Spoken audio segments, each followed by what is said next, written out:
سيدنا وحبيبنا وشفيعنا رسول الله سيدنا محمد بن عبد الله صلى الله عليه وعلى آله وأصحابه وأزواجه وذريته أن الله يعين درجاتهم بالجنة وينفعنا بأسرارهم وأنوارهم وعلومهم ونفحاتهم وبركاتهم في الدين والدنيا والآخرة ويجعلنا من حزبهم ويرزقنا محبتهم ويتوفنا على ملتهم ويحشرنا في زمرتهم بالعافية والسلامة لهم الفاتحة. أعوذ بالله من الشيطان الرجيم. بسم الله الرحمن الرحيم. الحمد لله رب العالمين الرحمن الرحيم مالك يوم الدين.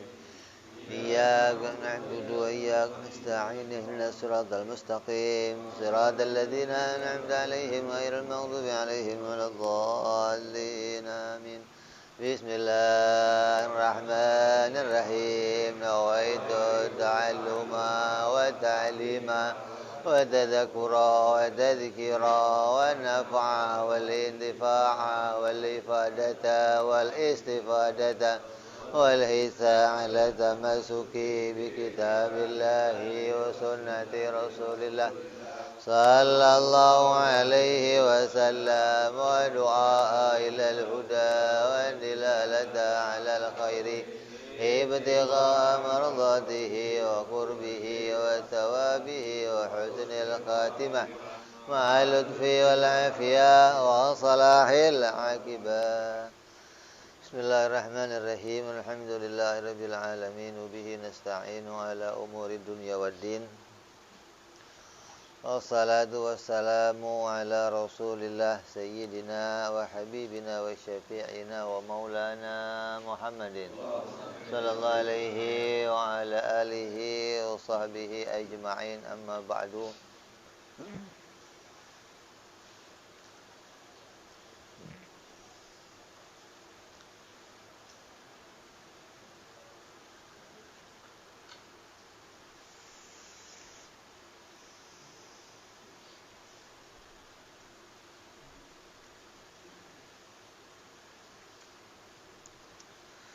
Melanjutkan yang lalu, setelah pembukaan Bismillah, kemudian Alhamdulillah, kemudian wassalatu wassalamu ala Rasulillah, kemudian diteruskan wa ba'du fayaqulul abdul fakiri ila rahmati rabbih al-muta'ali Muhammad bin Syafi'i al-Fudali Asy-Syafi'i qad sa'alani ba'dul ikhwan an u'allifa risalatan fi tauhid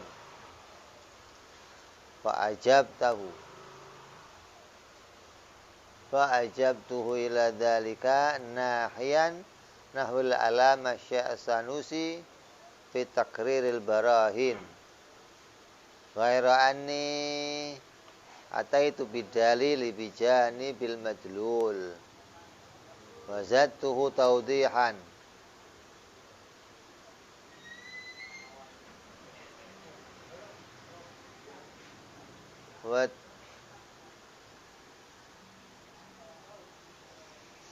wa zadtuhu tawdihan li ilmi bi qusuri hadha talab wa ja'at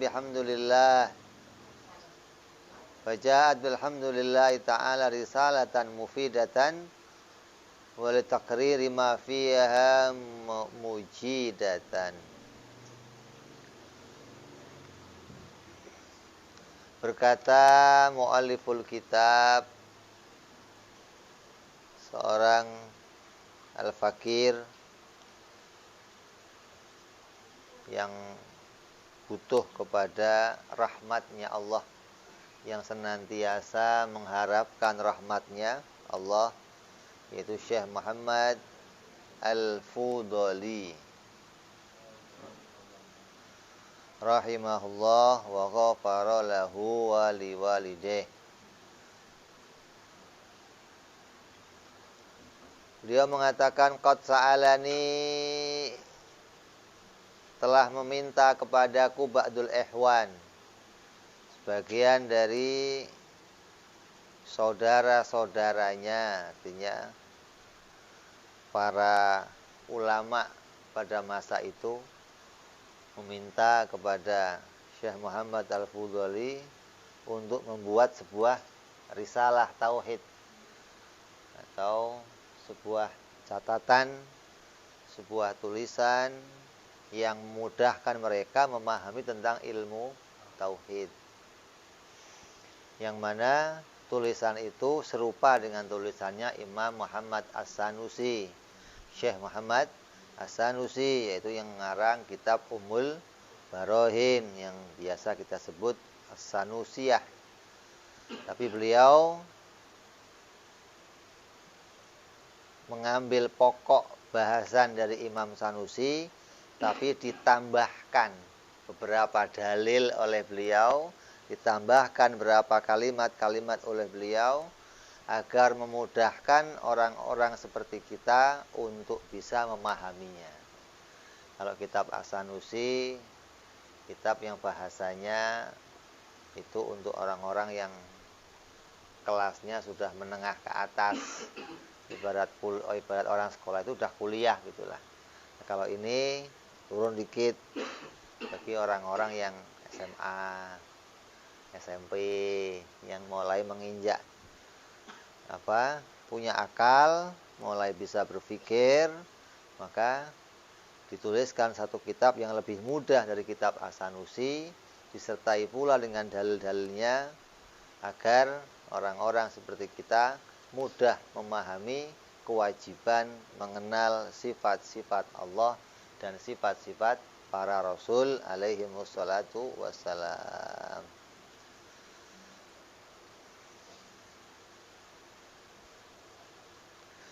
Maka beliau mengabulkan permintaan saudara-saudaranya untuk menuliskan kitab ini dengan mengharapkan pertolongan dari Allah Subhanahu wa ta'ala. Wa samaituha kifayatul awam fima yajibu alaihim min ilmil kalam.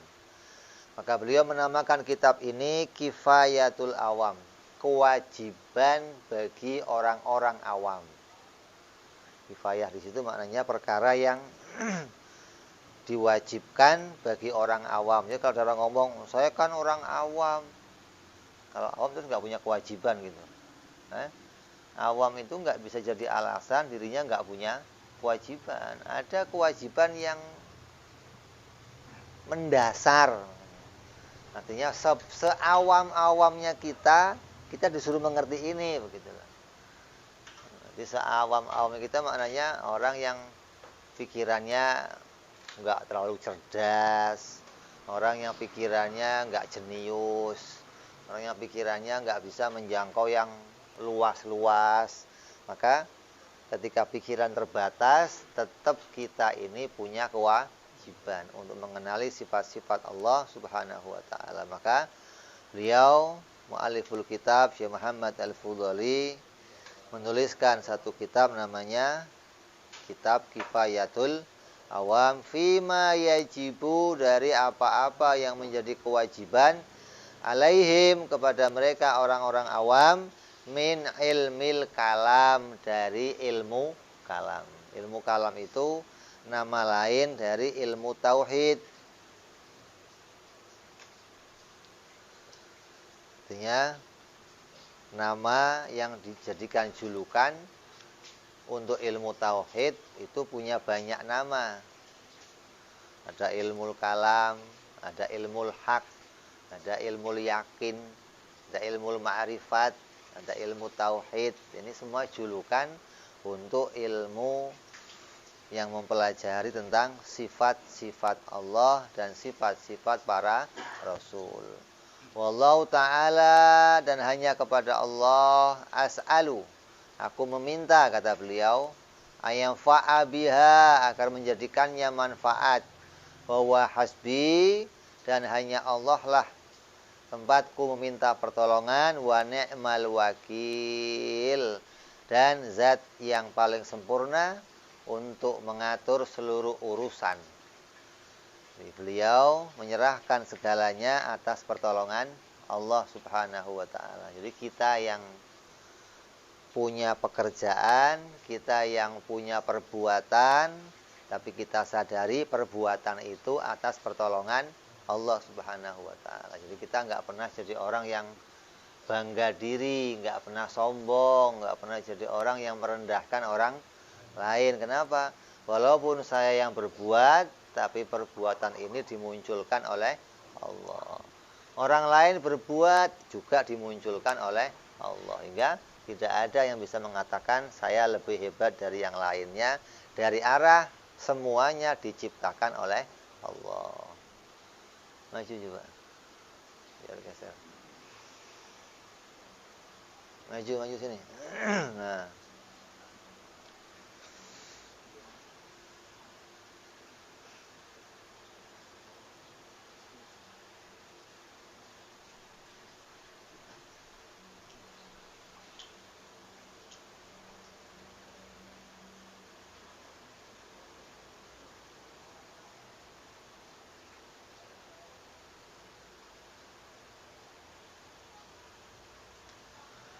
Kemudian beliau memulai kitabnya dengan i'lam, ketahuilah.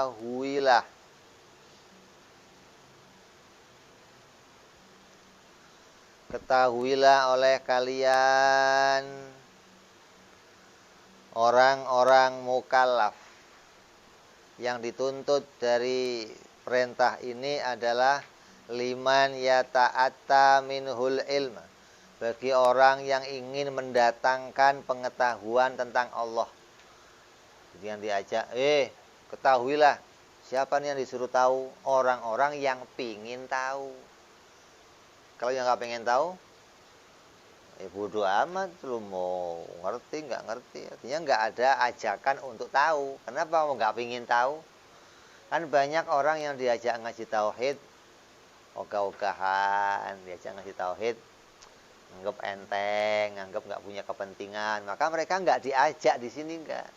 Yang diajak itu orang-orang yang betul-betul punya hasrat, punya semangat untuk mengenal sifat-sifat Allah. Maka mereka yang diajak. Kalau nggak punya semangat ini, percuma diajak. Kamu mau sampai dobleh ngomong juga, ngomong apa? Terus capek ngiler, karena memang dirinya nggak tertarik untuk tahu. Jadi yang diajak untuk tahu ini siapa? Orang-orang yang ingin mendatangkan pengetahuan. Lah pengetahuan itu apa sih? Ilmu itu apa? Ilmu sama dengan ma'rifat. Ilmu ditakrif sesuai dengan ma'rifat. Ilmu itu mengetahui sesuatu cocok sama kenyataan. Mengetahui sesuatu sesuai dengan kenyataannya namanya ilmu. Sama dengan ma'rifat. Orang yang disebut ini orang arif atau orang ma'rifat. Maka apa ma'rifat itu? Ma'rifat juga sama dengan ilmu. Dalam bahasa kata Syekh Zakaria Al-Ansari, dua-duanya itu muradif. Muradif itu sebutannya atau katanya dua, kalimatnya dua, tapi maknanya satu. Jadi mau mengatakan ilmu boleh, mau mengatakan ma'rifat boleh. Tapi ketika disandarkan kepada Allah Subhanahu wa Ta'ala, maka tidak boleh bagi Allah dikatakan ma'rifat. Bagi Allah dikatakannya ilmu. Kenapa? Karena ma'rifat itu mengetahui sesuatu yang cocok sama kenyataan, tapi didahului kebutuhan. Kalau ilmu tidak didahului kebutuhan, maka apabila disandarkan kepada Allah, maka yang layak disebutkan bagi Allah adalah al-ilmu. Maka disebut Allahu alimun. Duna a'rif, bukan dikatakan dengan ma'rifat.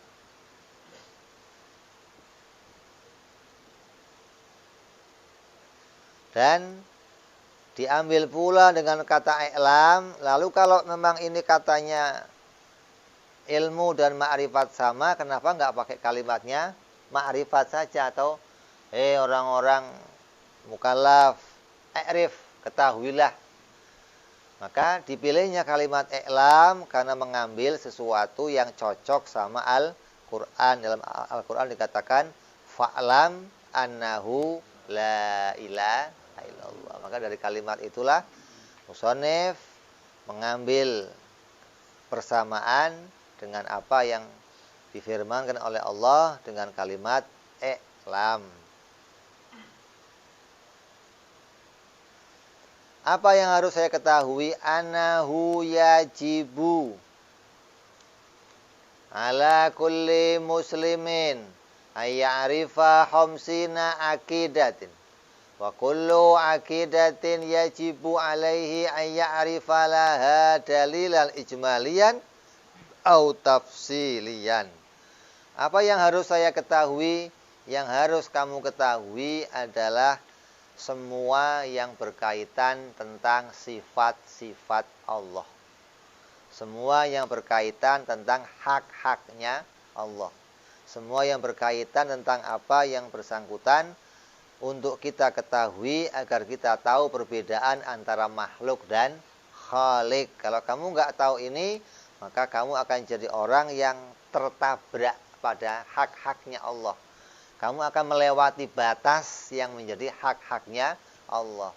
Hingga nanti akan kamu persamakan antara Allah dan makhluk. Atau Allah punya sifat-sifat makhluk. Kenapa? Karena kamu persamakan kedudukan antara Tuhan dengan makhluk. Seperti orang yang mengatakan Allah ada di atas. Orang yang meyakini, mengimani Allah ada di atas, berarti dia telah mengumpulkan dua perkara. Sifat makhluk dan sifat Tuhan. Dikumpulkan jadi satu pada Allah. Sesuatu yang punya tempat itu pasti makhluk. Entah itu di atas, di bawah, di kanan, di kiri. Setiap yang punya tempat pasti makhluk. Semua yang punya tempat pasti perkara baru. Jadi kalau Allah itu di atas, wujudnya Allah baru, sifat ketuhanannya qadim. Berarti kumpul sifat baru dan sifat mungkin enggak? Maka mustahil. Kumpulnya dua sifat yang berlawanan dalam satu wujud itu maka mustahil pula Allah itu ada di atas. Jadi orang yang enggak belajar ini mesti akan ketabrak-tabrak. Akan melewati hak-haknya Allah. Akan melampaui batas-batas yang menjadi hak-haknya Allah. Hingga terkadang sifat makhluk pun disifatkan kepada Allah. Atau sebaliknya, sifatnya Allah disifatkan pada makhluk. Karena dia nggak bisa memilah, nggak bisa membedakan mana hak Allah dan mana haknya makhluk.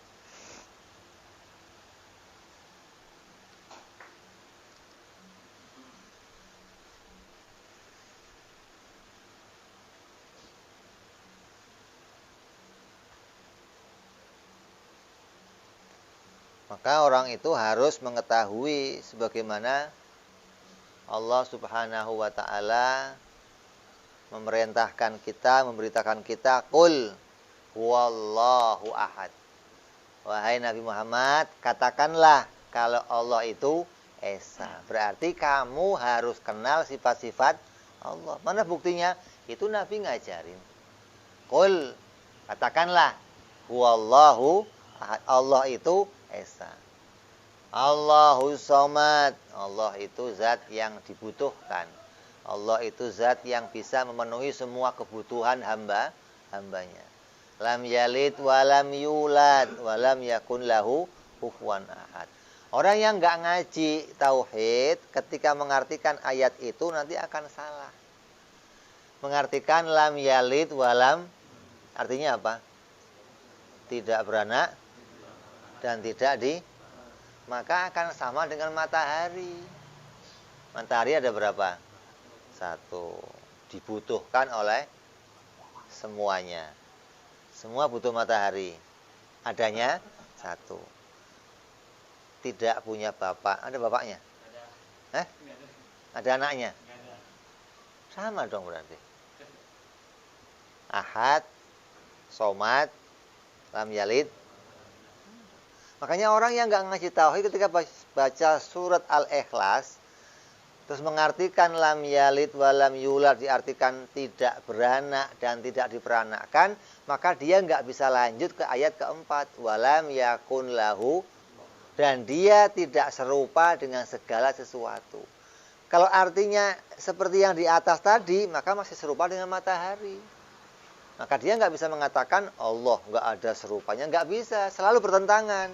Biar dia bisa mengatakan walam yakun lahu kufuwan ahad, maka ayat yang ketiga harus diartikan dia bersifat kidam dan dia bersifat bako. Begitu.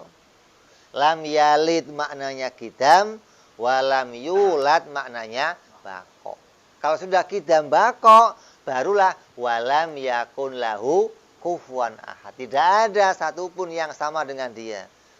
Selain Allah pasti baru, selain Allah pasti makhluk, selain Allah pasti fana. Maka yang punya sifat kidam, yang punya sifat bako hanya Allah, hingga cocok. Wah, tidak ada lagi yang punya sifat itu, hanya Allah. Maka yang bisa paham ini yang ngaji. Yang nggak ngaji, oh nggak bakal bisa. Kelas kiai dah kamu tanyain, coba itu lam yalid walam yulad artinya apa Pak Ustadz? Pasti yang ngerti ini begitu. Nggak akan bisa ketemu makna kidam dan makna bako. Sedangkan kamu harus tahu itu. Kemudian ulama memperselisihkan, yang pertama diwajibkan itu sebenarnya apa?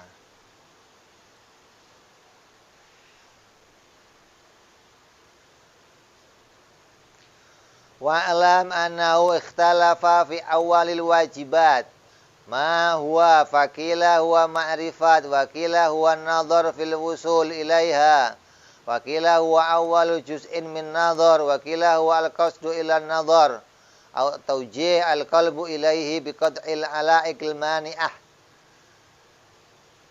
Lahu kal-kabir al-kal-kibir wal hasad wal bughdul ulama. Ad-da'ina ilallahi ta'ala yusamma dzalika awal hidayah ta'ala lil abdi kama qalahu fi syarhil kubra. Yang pertama saya harus tahu itu apa? Ulama beda. Orang Islam itu yang pertama wajib dia ketahui apa? Oh, kata ulama ada yang mengatakan ya wajib tahu sifat Allah. Kata yang lain, oh bukan itu. Yang pertama diwajibkan itu mikir, bukan tahu. Karena untuk tahu perlu mikir, berarti yang wajib mikir dulu, begitu. Ada lagi mengatakan, oh bukan mikir, yang pertama itu pingin tahu. Nah, sebelum mikir ini, pingin kenal Allah itu pertama yang diwajibkan. Kalau sudah ada orang kok hatinya pingin kenal Allah, maka dia akan cari jalan. Apa jalannya? Oh, untuk kenal Allah nggak bisa pakai mata. Kalau kenal Allah harus pakai mata, orang buta protes nanti. Saya nggak bisa beragama Islam kalau begitu. Maka orang buta juga bisa beragama, berarti kenal Allah nggak bisa pakai mata. Jadi orang yang sudah punya keinginan mengenal Allah, itulah kewajiban pertama. Disebut itu hidayah pertama bagi seseorang yang punya keinginan, punya tujuan untuk mengenal Allah Subhanahu wa ta'ala. Tapi syaratnya akalnya sehat. Apa akal yang sehat?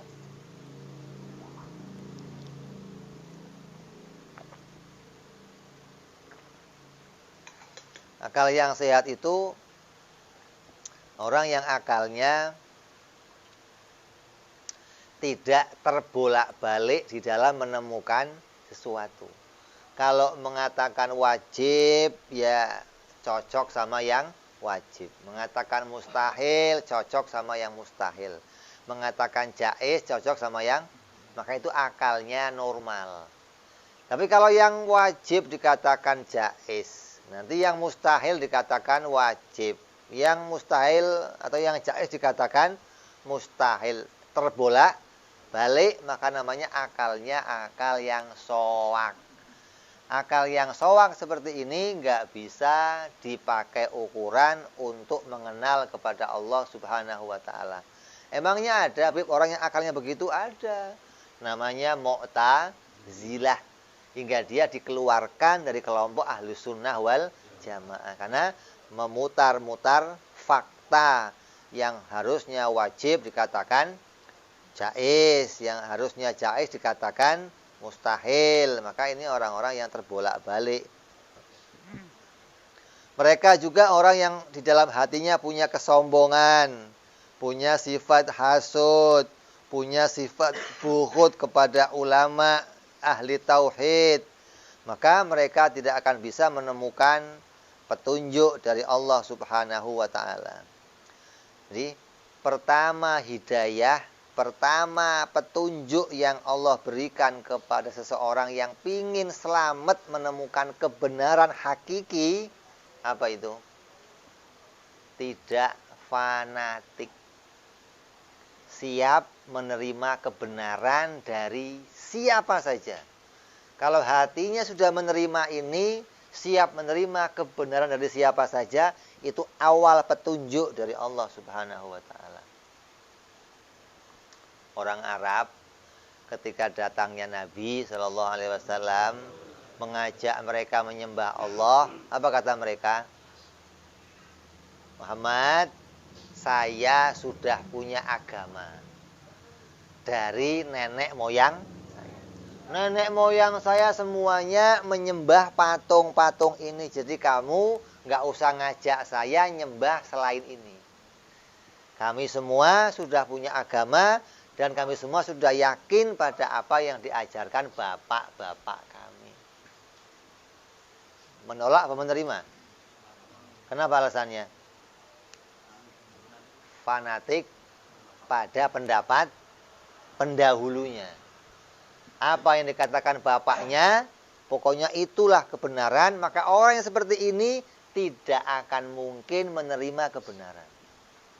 Anaknya orang Kristen, anaknya orang Buddha, anaknya orang Hindu, anaknya Yahudi, anaknya Nasrani. Kalau mereka masih berpegang kuat pada kata bapaknya, tidak akan bisa menerima kebenaran. Karena siapapun yang ngasih pendapat sama dia, di stop. Saya sudah ikut bapak saya. Kamu nggak usah ngatur saya, nggak usah ngasih tahu saya. Gimana mau tahu kebenaran? Nggak akan bisa nemu kebenaran. Kalau mereka mau melepaskan pendapat bapak-bapaknya, kemudian mengontrol setiap pendapat yang masuk, nah itu awal hidayah. Maka dia bisa menyangkut, bisa nemu pada sebuah kebenaran yang nyata. Jadi kalau masih berpegang, bapak saya pokoknya. Maka ketika Nabi mengajak mereka, mereka jawab seperti itu, kata Nabi apa? Apa kata Nabi? Kamu dan bapak-bapak kamu, moyang kamu goblok semua. Marah nggak digituin? Marah. Kok bisa begitu? Waktu bapak kamu mutusin patung-patung jadi Tuhan, itu keputusannya diambil nggak pakai mikir. Kamu ngikutin bapak kamu juga nggak pakai. Jadi kamu dan bapak kamu goblok semua. Ini ngomongnya fakta, Nabi nggak ngomong. Kenapa? Karena orang yang mutusin patung jadi Tuhan, bagaimana orangnya benar? Bagaimana itu hasil dari berpikir? Kata Nabi, nanya sini, saya tanya, ini Tuhan betulan? Ini Tuhan Muhammad. Ya. Kalau hidungnya rusak gimana? Oh, saya perbaikin, saya tambal. Kalau aku pengen copot, saya ganti yang baru. Kalau pakaiannya kotor, saya cuciin. Lah kok kamu ngurusin Tuhan, apa kamu diurusin Tuhan? Kok jadi kamu ngurusin? Yang pantas jadi Tuhan itu kamu sebetulnya. Mereka jadi makhluk kamu, kok malah dibalik. Patung kamu jadikan Tuhan, kamu jadi, ini nggak kebalik apa. Jadi digituin sama Nabi, maka jadi hujah untuk menyadarkan mereka ini semua bukan Tuhan. Jadi alasan pertama orang itu tidak bisa menerima hidayah apa? Fanatik.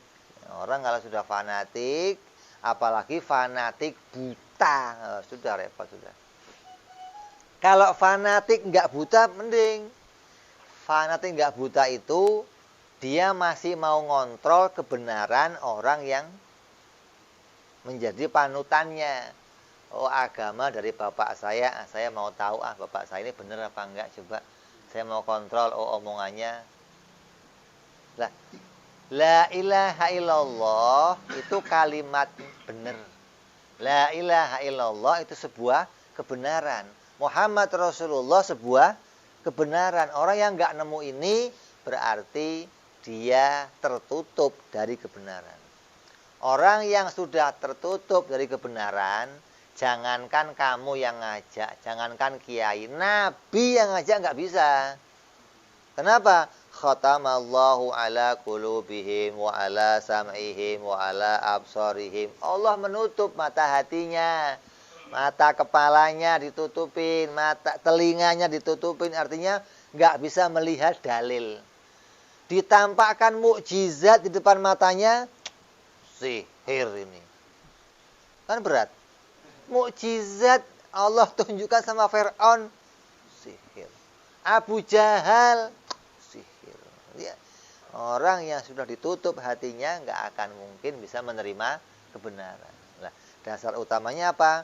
Adanya fanatik dalam dirinya. Jadi kalau kamu kok pingin beres, pingin keluar dari ini, maka kamu harus menghilangkan fanatik. Siapa saja yang ngomong, saring. Benar atau enggaknya, pikirkan dulu. Jangan terus kamu putusin, oh yang ngomong dia mesti salah. Lah kok ini mutusin bagaimana sih? Setiap omongan itu mungkin saja salah, mungkin saja itu menurut ahli bahasa, menurut ahli mantek itu demikian. Setiap omongan siapa saja, omongannya makhluk, itu mungkin saja benar, mungkin saja salah, kecuali kalamnya Allah Subhanahu wa taala. Kalamnya Rasulullah sallallahu alaihi, maka itu enggak mungkin salah. Kalam selain itu mungkin saja benar, mungkin saja, hingga omongan bapak kamu juga begitu, gitu loh maksudnya. Jangan terus, oh kalau bapak saya ngomong pasti, lah yang jamin pasti benar siapa? Bapak kamu nabi. Ini yang bapaknya nabi aja kadang nggak mau ikut. Kanan sih. Bapaknya nabi. Ngomongnya mesti, tapi nggak mau ikut. Kenapa? Terkontaminasi dengan lingkungannya. Di Kanan itu dia terjebak dengan lingkungannya. Ketika lingkungannya semua memusuhi bapaknya, dia terpengaruh dengan lingkungan. Dia nggak mau ngontrol lagi ini benar atau enggak. Maka orang-orang yang di dalam dirinya ada fanatisme, ada taklid sama pendahulunya, maka nanti di akhirat kata Allah ingatkan, dia akan mengatakan, lau kunna nasma'u wa naqilu ma kunna fi ashabis sa'ir. Andai dulu saya mau mendengarkan, andai dulu saya mau berpikir, maka saya sekarang nggak masuk dalam api neraka. Jadi kekeliruan seseorang itu meninggalkan fa'lam, meninggalkan berpikir, meninggalkan untuk cari tahu kebenaran. Orang yang sudah nggak mau cari tahu ini, udah nggak bakal selamat, enggak. Yang ada penyesalan. Lah nyesel kok di akhirat, itu nggak ada gunanya. Nyesel di sini masih ada gunanya. Masih bisa ada perubahan, masih bisa kamu perbaiki. Kalau sudah nyesel di sana, sudah nggak ada gunanya. Jadi fa'lam ini harus kita perhatikan. Kalau kita nggak sampai menjadi orang yang bisa tahu dengan benar, maka kita nggak akan selamat. Ulama memberikan urutan 3. Yang namanya ma'rifat itu isinya 3. Yang pertama mantep, cocok sama kenyataan disertai dalil. Ini isinya ilmu atau ma'rifat itu 3. Mantep, cocok sama disertai. Mantep kayak apa contohnya? Ya punya pegangan yang nggak akan dilepas lagi. Punya pegangan yang nggak mungkin berganti, namanya mantep. Kalau pegangan yang masih mungkin berganti, bukan pegangan namanya. Salah pegang itu. Nah, kalau pegangan yang asli itu nggak mungkin berganti, namanya pegangan. Mantep. Contohnya siapa? orang Kristen kamu bayar 10 juta. Orang Kristen pulang dari gereja, kamu kasih 10 juta. Pak, tolong masuk Islam, mau nggak? Kenapa? Mantep. Dianggap agamanya benar. Kalau dia nggak mau. Nah itu mantepnya itu mantep yang pakai ilmu nggak? Enggak. Ini mantep yang dasarnya ikut-ikutan pendapatnya orang tua. Maka mantepnya begini banyak. Ikut pendapatnya gurunya, ikut pendapatnya orang tuanya, ikut pendapatnya banyak orang. Yang penting asal ada orang ngomong, dipegang, tanpa dikontrol lagi. Ini mantep yang nggak sesuai dengan kenyataan. Maka dia tersesat. Punya mantep tapi nggak ada gunanya. Mantep tapi nggak bawa manfaat. Ini mantep yang nggak pakai ilmu namanya. Ada lagi mantep seperti mantepnya orang Islam. Orang Islam mantep kalau Tuhan itu satu. Orang Islam mantep kalau Allah itu pencipta langit bumi. Ini mantepnya orang Islam cocok sama kenyataan. Udah hatinya yakin Allah itu Esa, cocok sama kenyataan memang Tuhan itu pasti Esa. Hanya saja anaknya orang Islam kurang satu. Apa? Nggak punya dalil. Ini yang dituntut pada kita. Yakinnya sudah, mantepnya sudah, cocok sama fakta, sudah, tinggal cari dalil. Untuk apa dalil? Agar kamu nggak geser-geser lagi dari keyakinan ini. Kamu yakin tapi nggak punya dalil, akan terombang. Ketika ada orang ngomong begini, apa iya? Orang ngomong begini, apa iya? Tapi kalau kamu punya dalil, kamu nggak akan terombang. Udah nggak usah pakai dalil, yang penting pegang aja. Namanya taklid, menyesatkan juga. Jadi kamu yakin doang nggak pakai dalil ya salah. Kenapa? Karena kamu akan rawan tidak tahu itu benar atau salah. Jadi yang paling baik bagaimana? Kemantepan kamu harus pakai ilmu yang cocok sama kenyataan. Terus kamu punya dalil. Kamu punya bukti yang mengantarkan pada kebenaran.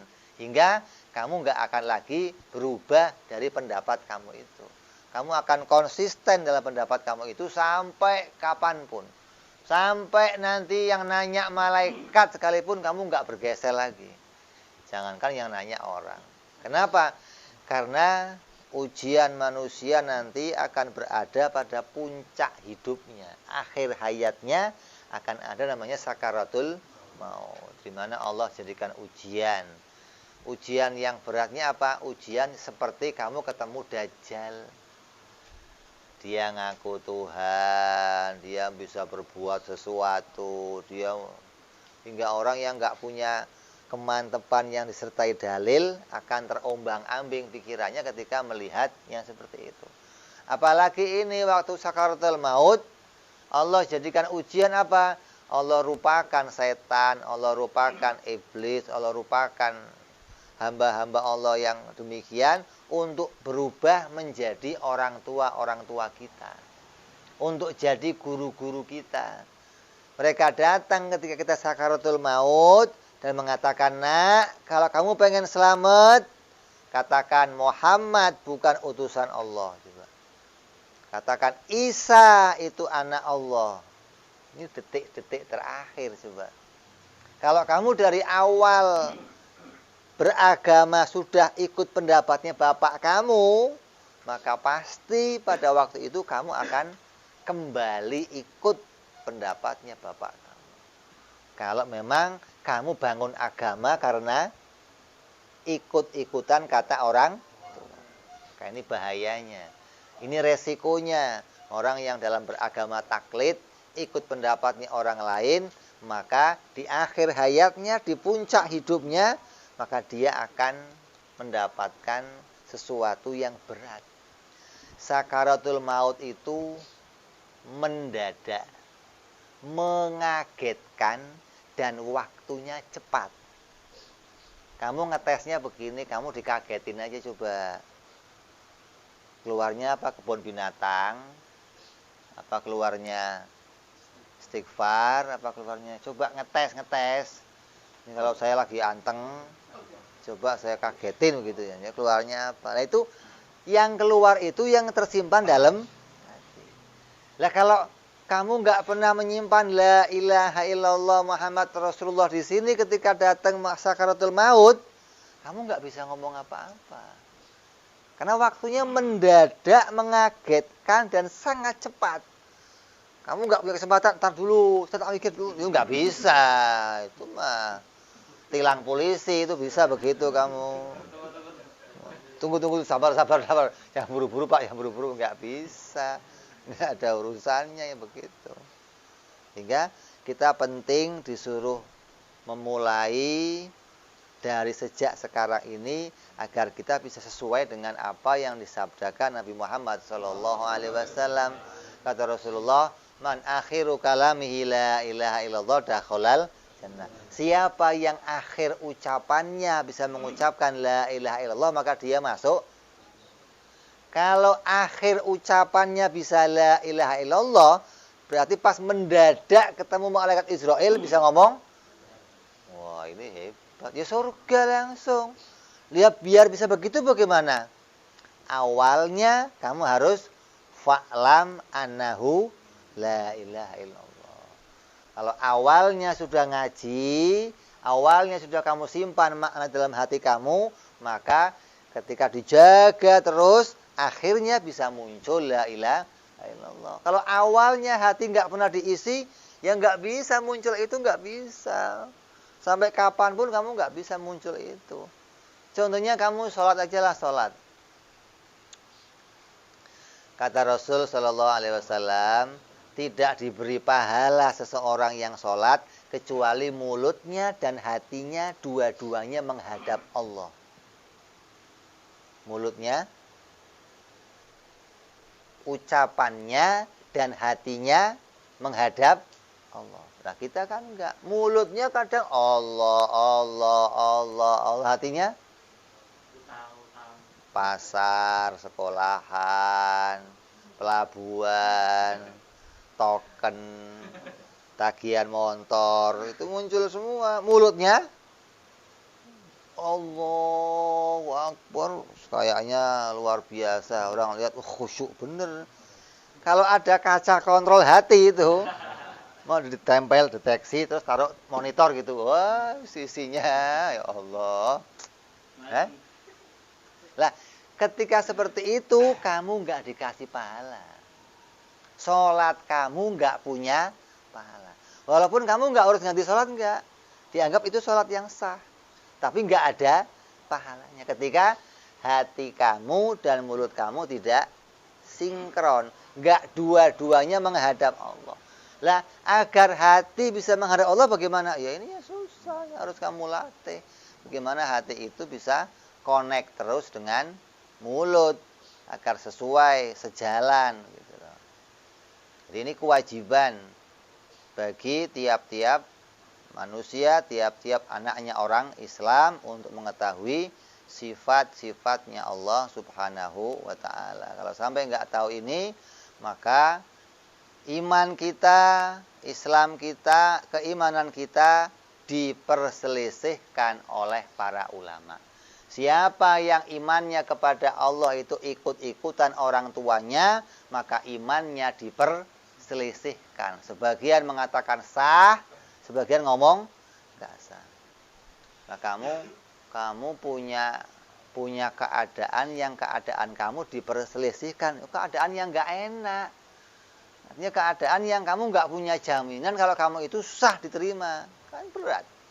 Nah, yang paling enak kalau kamu dijamin ini sah, ini diterima pasti. Lah ulama sepakat bagaimana? Orang yang imannya disertai dalil, mikir, maka ulama semua sepakat imannya sah. Lebih baik milih yang ini. Kenapa? Iman kita nggak diperselisihkan oleh ulama. Cari yang gampang, udahlah kamu yang mikir Pak Ustadz, saya yang ikut aja lah saya sama kamu. Ya kamu nggak bisa begitu. Kenapa?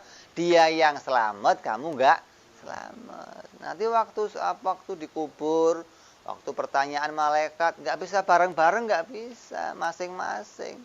Kamu yang jadi gurunya kadang belum mati, muridnya udah mati, nggak, nanti Pak nunggu guru saya aja lah jawab, ya nggak bisa, bagaimana? Ini harus kita ketahui.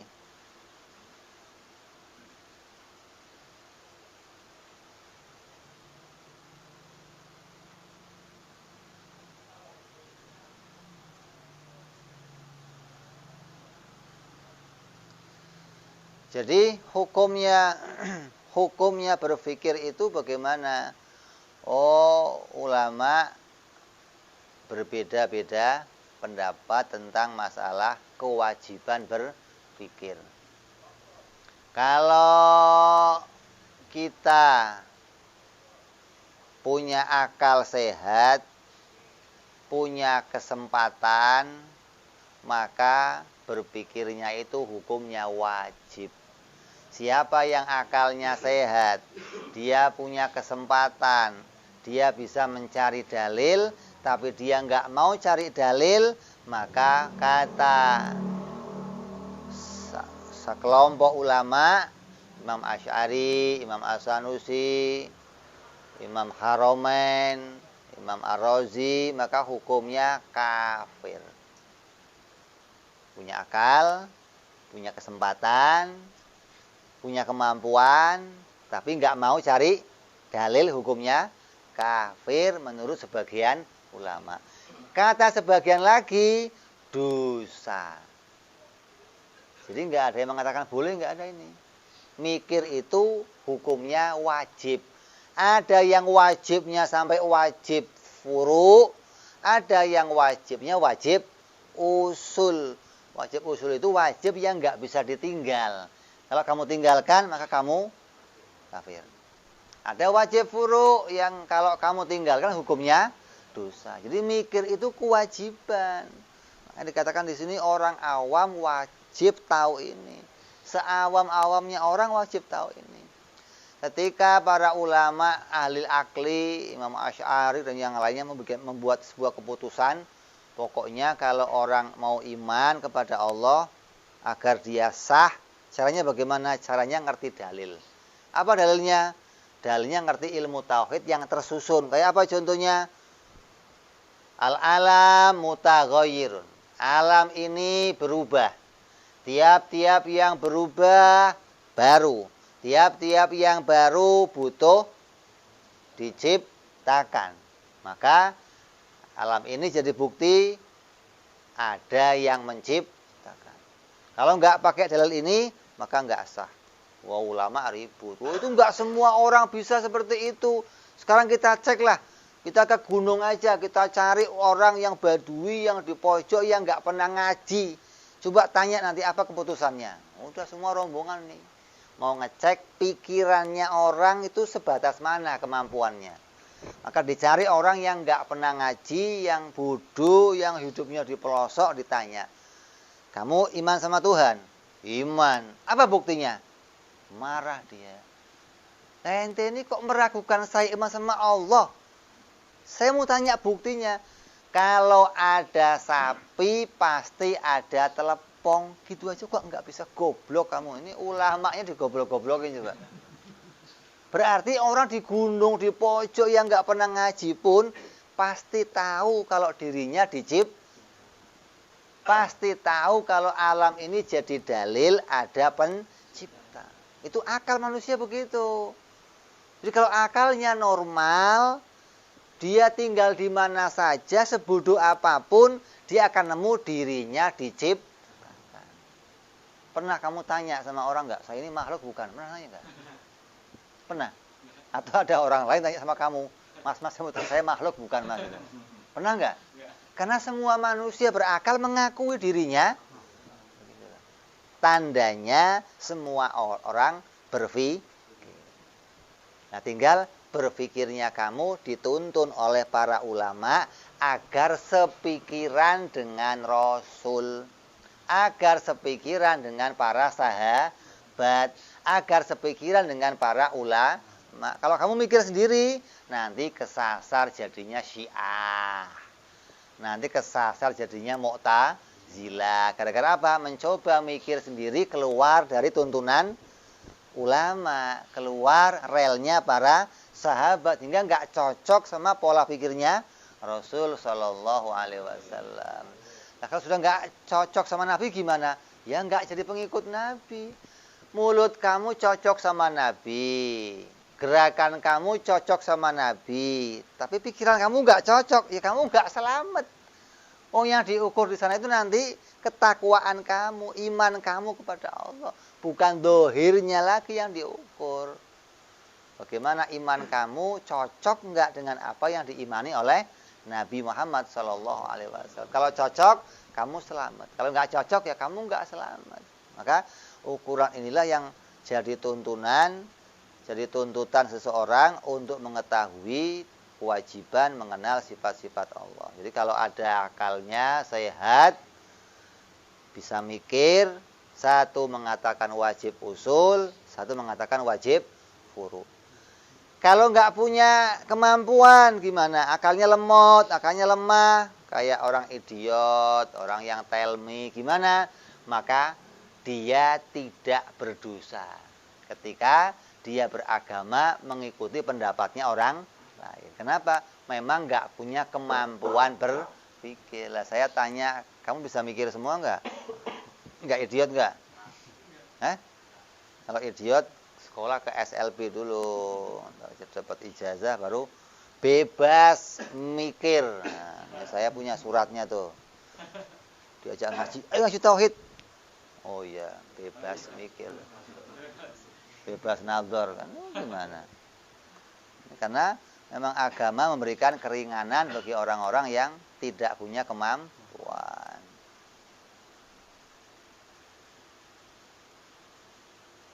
Lah kalau orang Mu'tazilah lebih parah lagi. Orang Mu'tazilah mengatakan ngaji tauhid sifat 20 itu bid'ah. Sifat Allah, Allah itu nggak punya sifat. Lah ngapain kamu ngaji sifatnya Allah? Wong Allah itu nggak punya. Lah kok bisa? Mereka mengatakan Allah itu esa. Kalau Allah itu esa, maka Allah tidak tersusun keadaannya.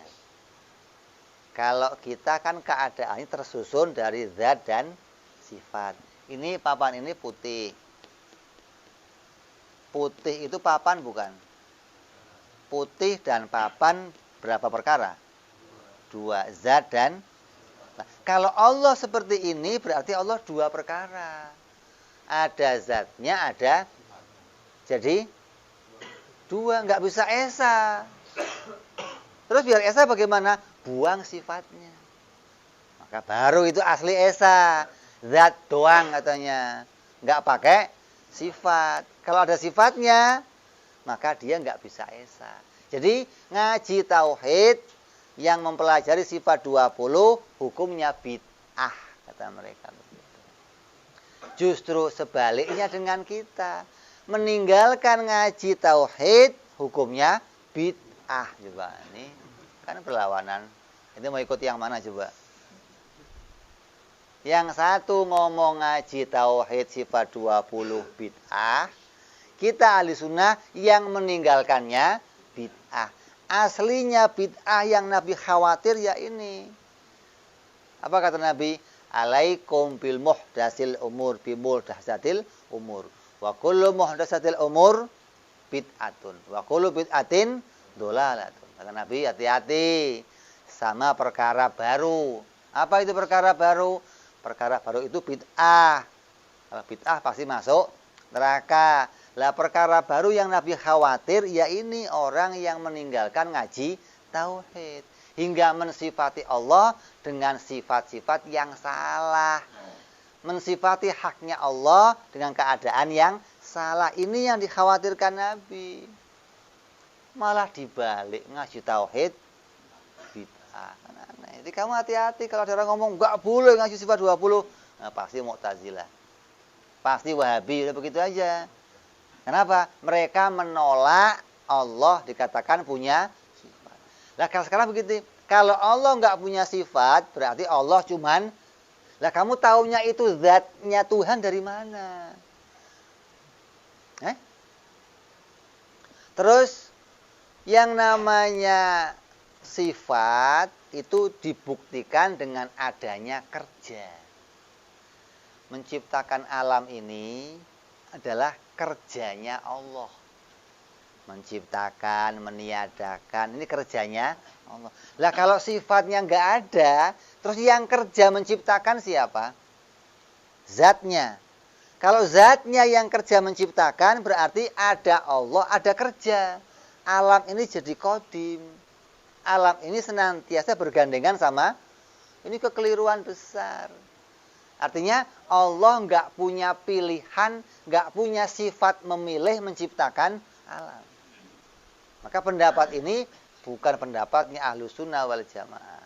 Jadi orang yang mengatakan Allah itu esa, dan esanya Allah hanya dengan zatnya tanpa dengan sifatnya, maka dia adalah orang yang ala iklul mani'ah, akalnya terhalang, akalnya terputus dari berpikir secara benar.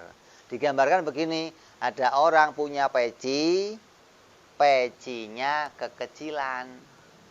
Kalau pecinya kekecilan, tuker nomor yang lebih gede, itu orang normal namanya. Ada orang punya peci kekecilan, kepalanya disesret. Biar itu waras nggak kira-kira? Normal nggak gitu? Orang yang normal, pecinya yang ditukar. Allah itu zat dan sifat. Nanti sama dengan makhluk. Oh, jangan dibuang sifatnya. Tinggal diketahui zatnya Allah beda dengan zatnya makhluk. Sifatnya Allah beda dengan, nah selesai. Bukan malah dibuang. Ini hati-hati dengan pemikiran orang-orang Mu'tazilah yang sampai-sampai mengatakan ngaji tauhid hukumnya bid'ah. Belajar sifat 20 hukumnya bid'ah. Maka ini nggak boleh kita ikuti.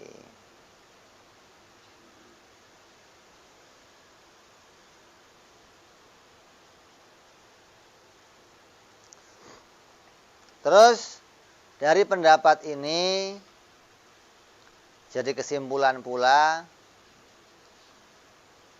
bahwa setiap hukum itu bersumber dari syariat. Mikir itu perintah syariat. Mikir itu perintah syariat. Bukan perintahnya diri kita sendiri, bukan. Tapi itu perintahnya syariat. Artinya yang harus mikir siapa? Yang harus mikir ya orang yang sudah balik. 15 tahun baru kewajiban mikir. 15 tahun baru kewajiban sholat. Jadi kalau ada anak kok umur 9 tahun, umur 10 tahun belum balik, wajib sholat enggak? Wajib belajar ilmunya sholat enggak? Enggak wajib. Mikir wajib enggak?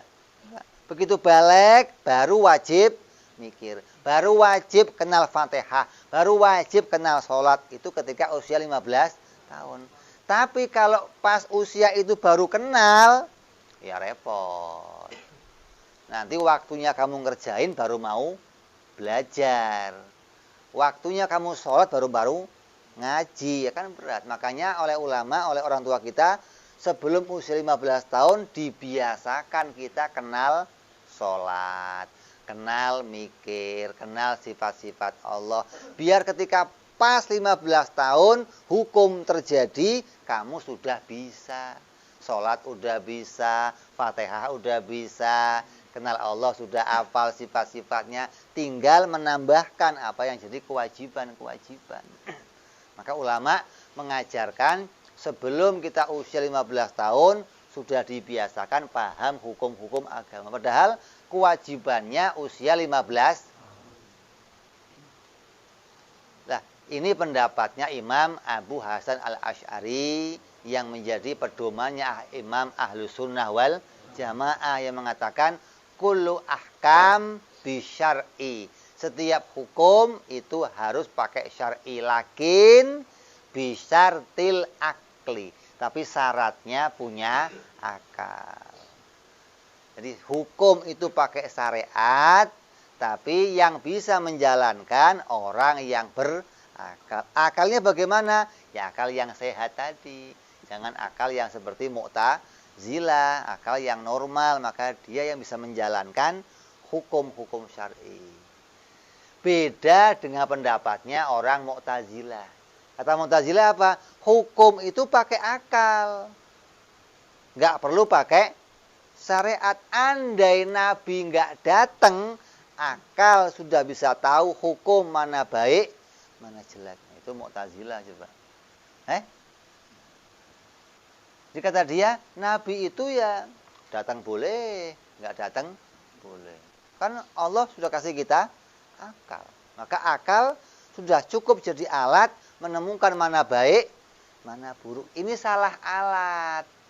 Akal itu bukan alat nemu baik dan nemu buruk, bukan. Baik dan buruk hanya bisa ditemu dari hukum syariat, bukan pakai akal. Contoh. Ini mau bicara sekarang ini. Orang mau memunculkan kebudayaan. Dianggap budaya itu penemuan akal. Hingga agama harus ikut sama. Ini Mu'tazilah semua ini. Hingga mau diganti Pancasila ketuhanan yang berkebu. Artinya apa? Agama, hukum agama ikut kepada akalnya. Apa yang ditemu manusia tentang akalnya, agama ikut itu. Nggak boleh akal ikut agama, nggak boleh kata mereka. Ini Mu'tazilah, hati-hati. Jadi di Papua yang namanya orang pakai koteka itu orang yang sudah menutup aurat. Ya. Sudah dikatakan orang yang baik. Kalau ada undangan formal, undangan terhormat, dia pakai itu, cukup nggak? Cukup kata mereka. Makanya coba acara adat mereka. Ada yang segede gitu. Ada yang ngepang segala. Kata mereka sudah cukup. Ini sudah suatu kehormatan gitu loh. Lah kalau dia pakai itu ke Jawa, datang ke acara di sini, kamu undang kawinan gitu, terus datang, terhormat nggak? Berarti kebudayaan itu, penemuan akal mereka nggak bisa jadi ukuran baik gitu loh. Apa yang mereka ukur itu baik di tempat lain, berarti kalau akal mau jadi hukum, nanti hukum berbeda-beda jadinya. Kalau akal memutusin suatu aturan, akan beda-beda. Kata kamu rokok baik nggak? Kata istri kamu? Jadi yang betul mana? Kamu apa istri kamu? Ya udah nggak cocok. Dua ini sudah nggak cocok. Baru urusan, udah nggak cocok kamu. Apalagi urusan yang lainnya, kebudayaan, orang mau. Budaya itu hanya kebiasaan suatu daerah, maka dia harus dicocokkan sama hukum syariat. Kalau dia cocok syariat, boleh diteruskan. Kalau nggak cocok syariat, ditinggalkan. Ini mau dibalik. Kalau daerah itu punya kebiasaan minum arak, agama harus terima kebudayaan itu. Kan berat ini. Itu namanya akalnya jadi hukum. Akalnya jadi hakim untuk ngatur hidupnya. Mana baik, mana buruk, kata, oh ini nggak bisa, rusak yang begitu. Ini Mu'tazilah mengambil pedoman hidupnya dari arah itu. Maka kita katakan apa? Kamu bukan ahlu sunnah. Kamu keluar dari ahlu sunnah wal jamaah. Kenapa? Keputusan kamu sudah berbeda. Timbangan kamu nggak sama dengan kami. Kamu nggak akan akur sama kami, nggak akan. Lah ya wong, satu timbangannya pakai timbangan normal, dia pakainya sekilo ini kayaknya. Kamu pakai timbangan, kan mau akur bagaimana ya nggak akan akur. Kata dia enggak sekilo ini. Timbang sini enggak perlu, saya udah tahu ini pasti sekilo. Kamu kok tahu dari mana? Jadi kamu nggak akan akur sama orang-orang Mu'tazilah. Lah, yang sebenarnya akal itu untuk apa? Pendapat yang ketiga datang dari Imam Abu Mansur Al-Maturidi. Satu dari Imam Asy'ari, satu Mu'tazilah, satu Imam Maturidi. Asy'ari mengatakan hukum pakai syariat. Adapun akal hanya sebagai syarat. Akal mengikuti syariat. Ini pendapat kita ini Ahlussunnah. Mu'tazilah sebaliknya, agama ikut akal. Akal jadi pedoman. Kalau syariat nggak ada nggak apa-apa, yang penting ada akal. Oh, ini nggak bisa jadi patokan kita. Yang ketiga kata Imam Abu Mansur Maturidi mengatakan apa? Akal itu kerjanya hanya makrifat kepada Allah. Nggak punya tugas lain, nggak punya. Akal nggak bisa nentuin mana baik, mana buruk. Akal hanya bisa menentuin mana Tuhan, mana bukan Tuhan. Itu kerjanya akal.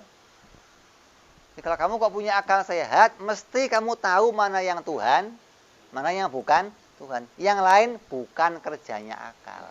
Jadi Allah menciptakan akal itu khusus alat untuk mendeteksi Tuhan. Andai nggak ada syariat, akal mendeteksi Tuhan doang. Nggak nemu mana baik, mana buruk, nggak nemu, gitu loh. Makanya kalau kamu cari orang di Papua, di Baduy, di pojok-pojok yang nggak pernah dijamah manusia, mesti akalnya nemu Tuhan. Tapi nggak bisa nemu baik dan buruk. Bukan kerjanya akal baik dan buruk itu. Kalau nemu Tuhan, semua bisa nemu. Kalau punya akal. Jadi Imam Maturidi mengkhususkan, kalau mau bicara akal, maka akal itu khusus alat untuk mengenal kepada Allah Subhanahu wa Ta'ala. Gambarannya kayak hidung. Hidung itu alat untuk menerima aroma. Selain aroma, nggak bisa. Kalau yang nggak ada aromanya, hidung nggak ikut campur gitu loh. Kayak warna. Kamu cium bisa? Ini warnanya apa? Ya nggak bisa. Kenapa? Bukan ukurannya, bukan alatnya. Nah, akal itu tadi satu-satunya alat untuk mendeteksi Tuhan. Kita diberi oleh Allah indera. Ada mata, ada hidung, lidah, kulit, telinga. Maka semua indera ini tidak bisa dipakai mendeteksi Allah. Nggak bisa nemu Allah, nggak bisa. Kamu mau nemu Allah pakai mata, nggak bisa. Pakai telinga, nggak bisa. Pakai hidung, nggak bisa. Pakai rabaan, nggak bisa. Pakai lidah. Alat kamu kenal Allah, nemu Allah hanya pakai akal. Maka Imam Maturidi mengkhususkan akal itu hanya untuk bicara sifat-sifat Allah dan sifat-sifat para Rasul alaihi wassalatu wassalam. Kenapa sih? Karena kerjanya akal cuma 3. Nemu wajib, nemu mustahil. Selain ini bukan kerjanya akal. Akal nggak ngerti apa itu wajib, sunnah, haram, makruh. Bukan kerjanya akal itu. Akal nggak punya urusan sama itu, nggak punya. Akal punya urusan sama mana yang wajib, mana yang mustahil, mana jaiz. Ini gula, ini teh, air putih, saya kasih gula. Ditanya, akal, manis nggak? Manis boleh nggak? Manis boleh. Akal nggak ada urusan. Manis ini, kata siapa manis? Kata akal manis boleh? Boleh. Akal nggak ngerti yang lain, nggak ngerti. Akal ngerti cuma jaiz, wajib atau sudah itu begitu. Kalau kamu ini manis, itu urusan lidah, bukan urusan saya. Kalau urusan saya itu jaiz. Manis ya boleh, nggak manis. Itu akal begitu. Jadi akal nggak punya urusan lain sama hukum-hukum, nggak punya. Semua hukum itu jalan dari Nabi Shallallahu Alaihi Wasallam. Kalau Nabi nggak datang, kita nggak punya aturan ini semua, nggak punya. Kalau nggak ada Rasul yang datang, kamu nggak akan kenal tata cara ibadah, nggak akan. Kalau ada orang ngomong, bisa saya kenal baik buruk nggak pakai Nabi, bohong. Maka itu ucapan yang muncul dari hawa nafsunya. Dia nggak punya timbangan ketika ngomong itu, nggak punya timbangan. Ngomongnya ngawur yang begitu. Ngomongnya nggak punya pondasi hukum yang begitu. Jadi hukum harus pakai syariat. Adapun akal hanya sebagai syarat. Kalau kamu mau menjalankan syariat harus punya akal. Akal bukan yang menentukan syariat. Akal hanya menggandeng. Akal hanya menyaksikan. Akal hanya mengikuti apa yang diputuskan oleh syariat. Kalau syariat mengatakan sholat wajib, akal siap. Syariat mengatakan berpikir wajib, akal siap. Mengatakan haji wajib, akal siap. Akal hanya menerima apapun yang jadi hukum syariat. Jadi akal nggak boleh mendahului syariat, nggak boleh.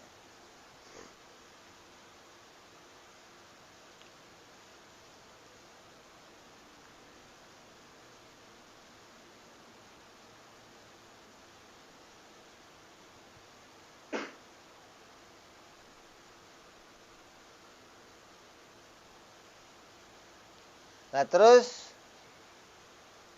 kalau memang hukum itu pakai syariat,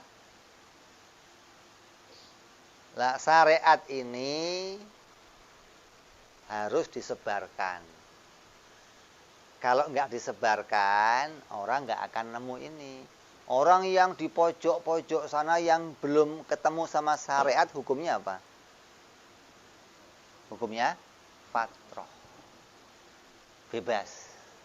Jadi nggak bisa diputuskan. Pokoknya siapa aja yang punya akal wajib kena ini. Oh nggak bisa.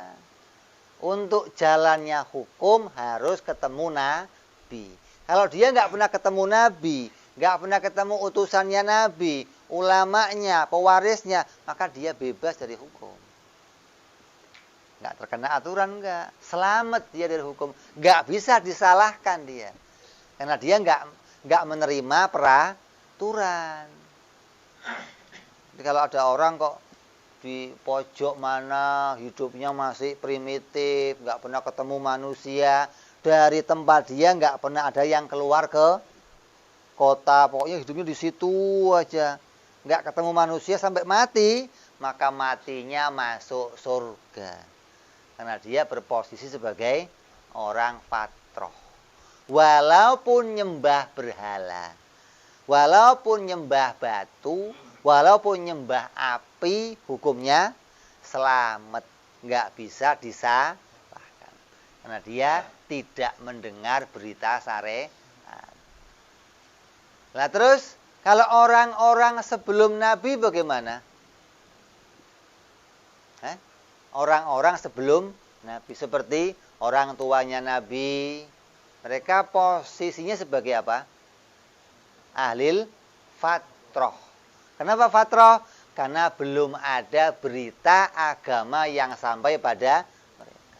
Jadi semua orang tuanya Nabi yang nggak kebagian dakwahnya Nabi, maka mereka dalam posisi fatroh. Nah orang fatroh semuanya masuk surga. Maka orang tua Nabi semuanya orang-orang ahli surga. Kalau ada yang mengatakan orang tua Nabi neraka, goblok. Geblek sekalian. Kenapa? Dia keluar dari hukum syariat dan hadis. Syariat Qur'annya jelas mengatakan, kami tidak akan mengadab suatu kaum hatta nab'atha rasul, hingga kami mengutus rasul. Nah, rasul ini bisa langsung nabinya, bisa ulamanya, bisa kiai, bisa siapa aja yang bawa aturan menyampaikan kepada dia, maka ketika sampai itu dia sudah lepas dari fatrah. Kalau belum kebagian ini, maka dia masih masuk kelompok orang fatrah. Hingga orang tuanya Nabi, abahnya Nabi, ibunya Nabi, mereka semuanya dalam keadaan fatrah, ahlul fatrah, dan mereka ada dalam surganya Allah subhanahu wa ta'ala. Kalau dia mengatakan, bapak ibu Nabi di neraka, kenapa? Karena bukan orang Islam. Oh, ini jahilnya luar biasa. Nah, apa alasannya mengatakan kafir? Yang mengkafirkan itu hukum apa? Begitu loh. Kalau enggak mengatakan bahwa, oh hukum pakainya akal. Yang mengatakan itu pasti orang Mu'tazilah yang mengatakan kebenaran bisa diperoleh pakai akal, nggak usah nunggu syariat. Maka ini bukan pendapat kita. Maka hati-hati sama kelompoknya orang-orang yang mengatakan orang tua Nabi ada di dalam neraka. Sampai-sampai ulama ahlu sunnah lebih menguatkan lagi bahwa apa? Ada sebuah hadis Maruwiya an Urwah an Aisyah, dari Siti Aisyah radhiyallahu anha zaujati Rasul sallallahu alaihi wasallam, anna Rasul sallallahu alaihi wasallam sa'ala rabbah ayyuhya lahu abawayh. Rasul pernah meminta kepada Allah agar Allah menghidupkan kedua orang tuanya, fa ahyahuma lahu, dan Allah menghidupkan keduanya. Coba hadis ini. Fa amana bihi, dan keduanya iman kepada Rasul. Terus summa amatahuma, kemudian dimatikan kembali keduanya. Artinya apa? Agar surganya bersama Rasul. Kalau surganya orang fatroh itu nggak kumpul sama surganya orang-orang ahli syariat. Ahli syariat, orang yang punya amal diberi surga sendiri, orang yang fatroh punya surga. Agar orang tua Nabi bersama Nabi, maka dibangkitkan oleh Allah dan diimankan kepada Rasul, kemudian dimatikan kembali hingga dia masuk kelompoknya orang yang punya amal, hingga nanti surganya bersama Rasul Shallallahu Alaihi Wasallam. Ini hadis. Orang-orang ahli hakikat meyakini ini hadisnya benar. Orang-orang ahli syariat mengatakan apa? Hadisnya dhaif. Kata orang ahli hakikat apa? Yang dhaif pikiran kamu, gitu. Bukan hadisnya. Otak kamu cekak, nggak ngerti jaiz bagi Allah. Bagi Allah apa hukumnya? Jaiz. Kok ngidupin orang tuanya Nabi? Yang lain dihidupin banyak. Bahkan sampai Abu Thalib. Siapa itu? Paman ayahnya itu meninggal dalam keadaan tidak bersyahadat. Maka dikatakan dalam hadis yang lain, Nabi membangkitkan pula dia dan mensyahadatkannya. Lah kalau Abu Jahal kenapa enggak Abu Lahab? Udah ada tulisan Quran, tabat yada abi lahabi watab. Enggak bisa diotak-atik kalau itu sudah putus hubungan, sudah ketok palu kalau itu. Mau dibangkitkan juga paling sehelo doang, mati lagi. Udah nggak ada gunanya. Nah, kalau Abu Thalib nggak ada nas di Quran. Justru malah nasnya nas yang baik-baik semua. Menceritakan tentang bagaimana perjuangan Sayyidina Abu Thalib membela Rasulullah Sallallahu Alaihi Wasallam. Jadi Allah memberikan Nabi mukjizat untuk menghidupkan mereka, disyahadatkan, kemudian dimatikan kembali hingga bisa iman kepada Rasul Sallallahu Alaihi Wasallam. Ini urut-urutan yang harus kita ketahui tentang kewajiban-kewajiban ini. Jadi kita tahu apa yang dimaksud dengan fa'lam. Ketahuilah apa yang harus kita ketahui, apa permulaannya, tahunya sebatas mana, dengan apa kita tahu. Ini kita harus tahu urutannya nih. Hingga kamu pegang hukum ini nggak sembarangan, nggak dikatakan ikut-ikutan. Tapi saya tahu memang ini hukum yang diatur oleh Rasul Shallallahu Alaihi Wasallam. Begini caranya, begini aturannya, dan puncaknya sampai mana. Mudah-mudahan kita semua senantiasa oleh Allah dijadikan orang-orang yang berakal, akalnya diberikan kepahaman, hatinya diluaskan oleh Allah, diberikan iman yang kokoh, iman yang kuat, iman yang punya dalil, iman yang disahkan oleh Allah Subhanahu wa taala, hingga kita bisa berkumpul bersama para ulama penulis kitab ini nanti di akhirat, di surganya Allah Subhanahu wa taala insyaallah. Kita akan lanjutkan yang akan datang, bicara lagi ala kulli muslimin insyaallah. Wallahu a'lam bishawab. Ila hadratin nabi al-fatihah. أعوذ بالله من الشيطان الرجيم بسم الله الرحمن الرحيم الحمد لله رب العالمين الرحمن الرحيم مالك يوم الدين إياك نعبد وإياك نستعين اهدنا الصراط المستقيم صراط الذين أنعمت عليهم غير المغضوب عليهم ولا الضالين آمين يا ربنا اعترفنا بأننا اقترفنا وأننا أسرفنا على الأعضاء إشرافنا فتوب علينا توبة أغسل كل حوبة واستر لنا عوراتي وأمن روعتي واغفر لوالدينا ربي ومولودينا والآل والإخوان وسائر الإلان أو جيرة أو صحبة والمسلمين أجمعين ربي فضلا وجودا منا لا باكتساب منا بالمصطفى رسولي